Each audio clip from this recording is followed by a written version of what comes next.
Hello everyone. So in this lecture we will see the difference between nuclear fission and nuclear fusion. Right. So in nuclear fission, first is the basic definition. In fission, when neutrons are bombarded on a heavy nucleus, it splits in two nearly equal light fragments. जैसे कि आपको पता है कि जो आपके heavy जो nucleus होता है लाइक यूरेनियम, वो क्या हो जाएगा कि जैसे न्यूट्रॉन है, जो आपका न्यूट्रॉन है उसके साथ अगर बॉम्बार्डिंग होगी तो ये लाइटर न्यूक्लियर आपके पास बन जाएगा. Right, this is known as the fission. Okay, fission is nothing but the heavier जो न्यूक्लियस है उसका ब्रेक करना into the lighter worlds. And fusion क्या होता है? फ्यूजन होता है सबसे पहले ये 10⁻⁴ अबाउट 8 केल्विन इतने हाई टेम्परेचर पर अचीव होता है फ्यूजन. एट हाई टेम्परेचर जो आपके स्मॉलर लाइटर न्यूक्लियाई होते हैं वो फ्यूज करते हैं आपस में to get you the new heavy nucleus. Right, so ये आपका in fusion at very high temperature and high pressure भी होना चाहिए to light nuclei combine to form a heavy nucleus. Second is reaction can fission का reaction can takes place at ordinary temperature and pressure पे भी हो सकती है reaction, but for the fusion we need to have very high temperature as this much और high pressure होना चाहिए. Right, so the force third is for the fission, for the same mass the energy released in the fission is less.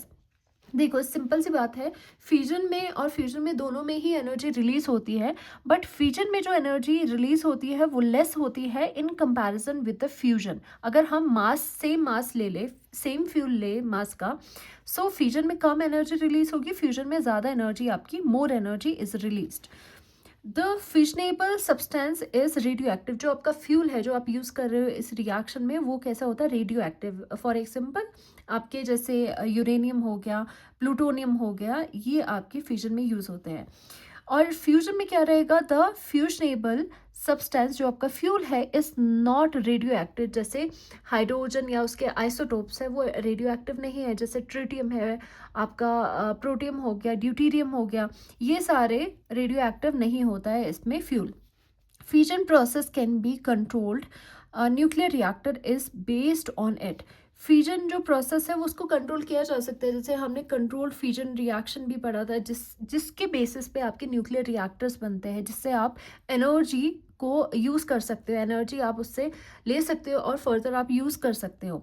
Okay, तो इसका काम हमारे पास है. But fusion में अभी तक फॉर नाउ अभी तक कमर्शियली कोई भी ऐसा रिएक्टर नहीं बना जो फ्यूजन के ऊपर बेस्ड है. Right, fusion reaction can not be controlled. अभी तक तो पूरी तरह से कंट्रोल नहीं करी गई है. Thermal fusion reactor could not be constructed so far, have been constructed for research only, not for the commercial electricity production yet. अभी तक इसका ट्रायल ही चल रहे हैं और अगर ये हो गया तो ये जो आपका फ्यूजन रिएक्टर्स है उसको एज अ फ्यूचर एनर्जी की तरह देखा जा रहा है. राइट, सो क्योंकि ये क्लीन एनर्जी देते हैं, कोई भी आपके रेडियो एक्टिव जो वेस्ट होता है वो इस पर प्रोड्यूस नहीं होता बल्कि इस पर प्रोड्यूस होता है. Now Atomic bombs are based on uncontrolled fission reaction. जो हिरोशिमा नागासाकी पर जो बॉम्ब गिरा था उसमें भी आपका अनकंट्रोल्ड फ्यूजन रिएक्शन थी जिससे बहुत ज़्यादा अमाउंट ऑफ एनर्जी रिलीज हुई थी. जो आपका हाइड्रोजन बॉम्ब है, जैसे आप सुनते हो हाइड्रोजन बॉम्ब के बारे में, वो किसके ऊपर बेस्ड है? Based on the uncontrolled fusion reaction. Okay, इसमें अनकंट्रोल्ड फ्यूजन रिएक्शन होगी और आपको पता है फ्यूजन में ज़्यादा एनर्जी रिलीज होती है और फ्यूजन में उससे थोड़ी कम रिलीज होती है. तो सोच सकते हो हाइड्रोजन बॉम्ब की इंटेंसिटी कितनी होगी. नाउ इसमें फ्यूजन में जो फ्यूल यूज़ होता है वो यूरेनियम 235 और प्लूटोनियम 239 यूज़ होता है. एंड फ्यूल इसमें जो फ्यूजन होगा उसमें मेनली हाइड्रोजन के आइसोटोप्स यूज़ होता है, ड्यूटीरियम, ट्रिटियम, इस तरह से.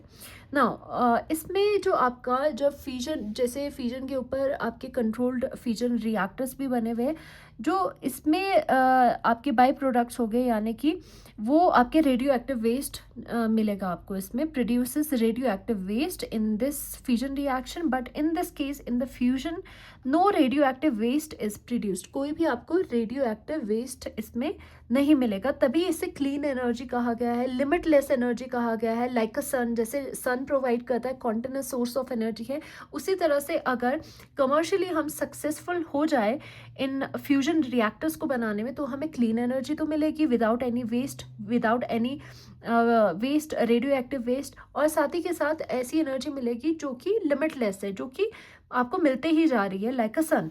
सो न्यूक्लियर फ्यूजन एट लास्ट हम कह सकते हैं, nuclear fusion reactors are seen as future energy. Okay, इनके ट्रायल्स हो चुके हैं, ट्रायल बेसिस पर ही है, बट कमर्शियली इनका अभी यूज़ नहीं हुआ है। Nuclear fusion reactors are seen as the future energy, तभी इन्हें कहा गया है। होपफुली आपको ये पूरा चैप्टर अच्छे से समझ आया होगा। Thank you so much.